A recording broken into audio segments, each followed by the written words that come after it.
सबसे पहले भारत में इस तरह का मकबरा बनाया गया था, जिसके चारों तरफ गेट होंगे, चारों तरफ छोटी छोटी नालियाँ होगी, जैसे ये आप। हेलो दोस्तों, मैं दीपक रोयला स्वागत करता हूँ आपका अपने यूट्यूब चैनल डी रोयला ब्लॉग में। आज मैं आया हूँ हुमायूं के मकबरे में।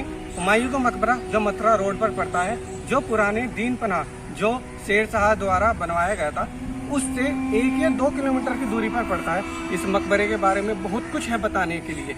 ये कैसे बना है, कितने साल में बना है और किसने बनाया है, किसका मकबरा है, इसके अंदर किस किस की कब्र है, वो सब मैं आपको बताऊंगा। बट उसके लिए आपको वीडियो को एंड तक देखना होगा, तभी आपको पूरी इन्फॉर्मेशन मिल पाएगी।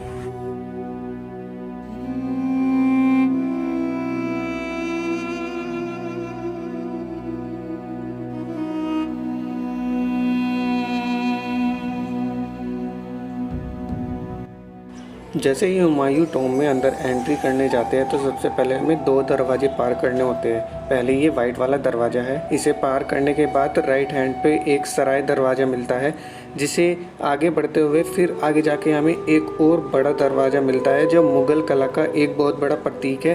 क्योंकि मुग़ल कलाओं में से एक इसमें दर्शाया गया है कि उस टाइम कितने बड़े बड़े 2 मंजिले दरवाजे बनते थे।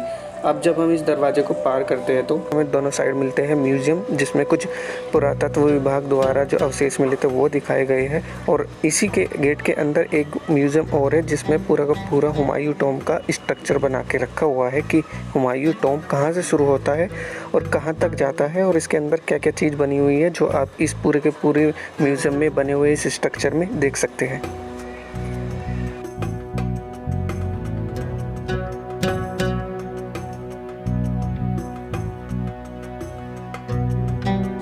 हुमायूं अपने मुगल काल में जीते जी तो भटकता रहा ही, बल्कि मरने के बाद भी उसे दर दर की ठोकरें ही नसीब हुई।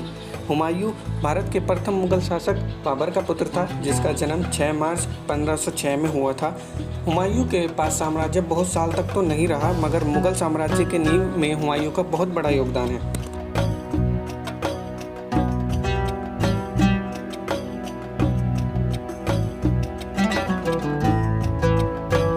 बाबर ने अपनी मृत्यु से पहले राज्य को इस तरह से आपस में इन 2 भाइयों में बांट दिया था ताकि आगे जाकर इनमें कोई लड़ाई न हो। 29 दिसंबर 1530 में हुमायूं ने भारत की राजगद्दी संभाली और उनके सौतेले भाई ने काबुल और लाहौर का सिंहासन ले लिया। फिर भी आगे जाकर हुमायूं का सबसे बड़ा प्रतिद्वंदी कामरीन मिर्जा उनका सौतेला भाई बना।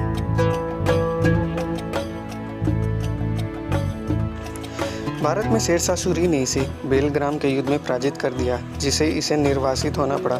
निर्वासित कर कुछ समय इसने लाहौर के सिंह अमरकोट में बिताया। अंत में ईरान के शासक तहमास्प के पास शरण ली। ईरान के शासक की मदद से उसने काबुल कंधार में मध्य एशिया के क्षेत्रों को जीता। उसने 1555 में शेर शाह सूरी के पदाधिकारियों को हराकर एक बार फिर से दिल्ली और आगरा पर अधिकार कर लिया। हुमायूं का जब भारत में शासन हुआ करता था तो उसने अपना मनपसंद शहर दीन पनाह बनाया था, जो दिल्ली में पुराने किले के नाम से फेमस है।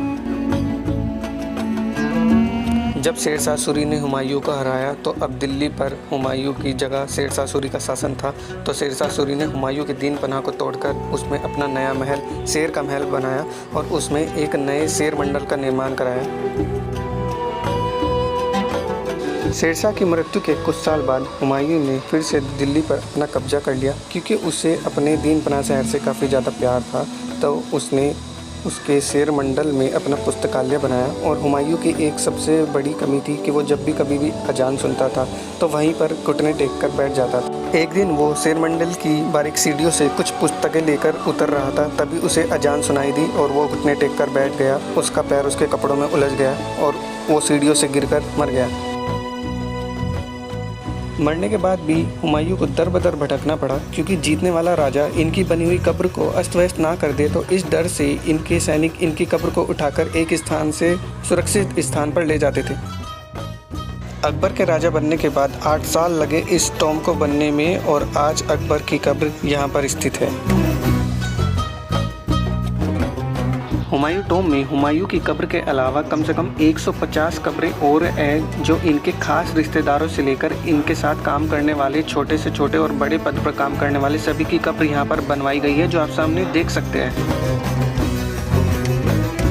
मुगल काल में बनने वाला सबसे बड़ा, विशाल और सबसे सुंदर मकबरा पहली बार यही बना था और इसके बाद जितने भी मकबरे बने हैं वो सब इसी के तर्ज पर बने हैं। जो आप देख सकते हैं इसके अंदर कितनी बारीकी से और कितना शानदार डिज़ाइन निकाला हुआ है। इसके बाद जितने भी मकबरे बने हैं वो इसी के तर्ज पर बने हैं, जैसे बनने वाला प्रेम का प्रतीक ताजमहल।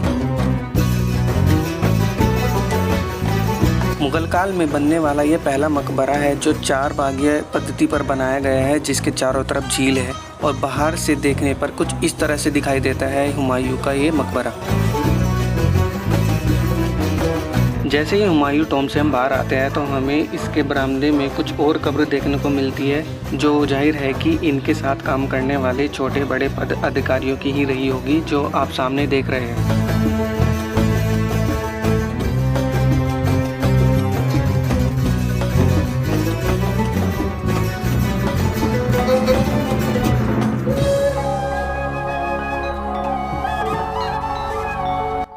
ये जो पार्शियल स्ट्रक्चर है सबसे पहले इंडिया में अप्लाई हुआ था। सबसे पहले भारत में इस तरह का मकबरा बनाया गया था, जिसके चारों तरफ गेट होंगे, चारों तरफ छोटी छोटी नालियाँ होगी। जैसे ये आप देख सकते हैं नालियाँ बनी हुई है, ऐसी पूरे मकबरे में चारों तरफ ऐसी नालियाँ बनी हुई है। उसके चारों तरफ दरवाजे हैं। एक दरवाजा आपको मैं वहाँ पे दिखा दूँ, वहाँ पे भी एक दरवाजा है। ऐसे तीनों तरफ भी दरवाजे बने हुए हैं।